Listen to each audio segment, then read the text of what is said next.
कोणताच ग्राहक नाही की त्याच्या स्मार्ट मीटर बसवायला संमती आहे. हे जे चुकीचे कामं केले ते दुरुस्त करा. तुम्ही वरिष्ठ अधिकाऱ्याला किती दिवसात विचारून आम्हाला लोक घरी नसताना मीटर बदलवले, कारण नसताना लोकांचे मीटर फॉल्टी दाखवले, ते मीटर बदलवले. एक प्रकारे तुम्ही लोक ठेकेदाराला पद्धतशीरपणे सहकार्य करताय. तो ऐकून घ्या. ते आता बसवलेलं मीटर काढण्याच्या बाबतीतलं धोरण आणि नवीन मीटर बसवू नये ते थांबवलं याचं धोरण तुम्ही क्लिअर कॅमेरा समोर करा. जनतेला 1 मिनिट साहेब, वरिष्ठ काही घालवू नका. जर का संमती नाही तर चौकोराची संमती, कोणाची संमती आहे का मीटर बसायला? लावलेले मीटर पण काढा. संमती नाहीये म्हणून त्या बसवलेली जबरदस्ती केलेली आहे. ती जबरदस्ती केलेली मीटर काढण्याची लाईनला महावितरणवर भव्य मोर्चा काढण्यात आलेला आहे आणि या मोर्चाच्या निमित्ताने मी तुम्हाला सांगू इच्छितो की स्मार्ट मीटरच्या विरोधात आणि आलेले अवाढव्य बिलांच्या विरोधात हा मोर्चा आहे. गरिबांनी काय करावं? एकेकाला जर 10,000 रुपये बिल येत असेल, त्याची कमाई त्या मजुरात 200-300 रुपये रोजान जाणार आहे. तो घर खर्च चालवेल का लाईट सोशल मीडियावर सरकारने. दुसरी गोष्ट की इथले साहेब जे आहे, साहेब लोक लाईन गेल्यानंतर कधी फोन उचलत नाही. पाऊस असला आम्ही कबूल करतो, वारा वाजा नाही, लाईन गेली काही हरकत नाही. पण रोज लाईनचा प्रॉब्लेम आहे, लाईट नेहमी जाते. याला जबाबदार कोण? तसेच इथले कुंभार साहेब जे आहे ते इथे स्थानिक नसतात. ते त्यांचं घर कुठे आम्हाला स्वतःला माहीत नाही. फोन केल्यावर ते फोन उचलत नाही. मग फोन नाही उचलत मग आम्ही वरती फोन केल्यानंतर ते म्हणतात की तू वरती आणि गरिबांना जर एवढे बिल येत असतील तर मुलं भरायची कसे? आमचा सिद्धेश्वर नगर हा गरीब, एकदम गरीब आहे. ते सर्वात पहिले स्मार्ट मीटर बसवण्यात आले. 40,000 रुपये बिल त्यांना आले. नंतर त्यांनी गावामध्ये कोणत्याही घर मालकाला किंवा दुकान मालकाला न विचारता स्मार्ट मीटर बसवलेला आहे. त्या स्मार्ट मीटरच्या विरोधात हा मोर्चा आहे. त्याचं उत्तर साहेबांनी द्यावं एवढं मी विनंती करतो. वतीने महाराष्ट्र वीज वितरण कंपनीवरती स्मार्ट मीटर शेतकरी बांधव, कष्टकरी, रंजले कामगार यांनी मोर्चा आणलेला आहे.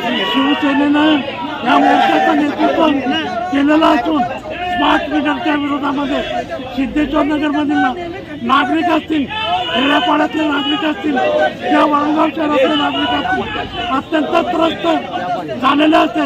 व्यापारी वर्ग देखील व्यापार नसल्या कारण या ठिकाणी त्रस्त झालेले आहे. फार मोठ्या प्रमाणामध्ये स्मार्ट मीटरचे ते बिलं सर्वसाधारण जनतेला निघतात. त्याच्या निषेधार्थ शिवसेनेच्या वतीने या ठिकाणी मोर्चा काढण्यात आलेला असून जोपर्यंत स्मार्ट मीटर काढले जाणार नाही तोपर्यंत हा मोर्चा इथून हटणार नाही. इतका अनागोंदी झालेला आहे की पावसाळ्याच्या पूर्व यांना जे झाडं इतके लाईनला अडतात त्याची फ्री कटिंग करण्यासाठी यांना फंड सुद्धा उपलब्ध असतो. उन्हाळ्यामध्ये या लोकांनी कामं करून घ्यायला पाहिजे, पण हे लोक वेळेवर कामं करत नाही. आणि पावसाळा लागल्यानंतर मग थोडे वारा उधाण आलं की त्या डंगाच्या तारावरती पडतात आणि मग वीज पुरवठा खंडित होतो. हा एक पहिला विषय झाला. त्याच्यानंतर तुम्हाला जर कुठल्या कामाकरता लाईट घालवायची किंवा काहीतरी तुम्हाला काम करण्याकरता काही वेळ बंद ठेवायची आहे, तर या लोकांनी पुढं सूचना ग्राहकाला देणं बंधनकारक आहे. यांच्याकडे ग्राहकांचे मोबाईल नंबर आहे, मोबाईल नंबरवरती मेसेज हा ग्राहकाला गेला पाहिजे. तर त्याच्यानुसार बरंचसं व्यापारी वर्गाची विशेषतः अशी अडचण होते की ज्या वेळेला संध्याकाळी दिवाबत्तीची वेळ होते आणि व्यवसायाची वेळ असते त्याच वेळेला नेमकी एकटी लाईट जाते. आणि ह्या विषयामुळे बरेचसे व्यापारी वर्ग अगोदरच बाजूला भुसावळसारखं मोठं शहर असल्यामुळे वरणगावामधला व्यापार त्याप्रमाणे कमी झालेला आहे. आणि ह्या सर्व विषयामुळे फार मोठा त्रास व्यापारी वर्गाला सहन करावा लागतो. त्याचप्रमाणे ग्रामीण भागामध्ये शेतकरी वर्गाला 8 तास वीज पुरवठा देणं बंधनकारक आहे. परंतु बऱ्याच वेळेला यांच्याकडे वेळेवर 1-2 तास उशिराने लाईट येते किंवा लवकर घालवली जाते. दुसऱ्या दिवशी ती जे काही कामानिमित्त जर लाईट गेली असेल तर दुसऱ्या दिवशी 1-2 तास वाढवून देणं बंधनकारक आहे.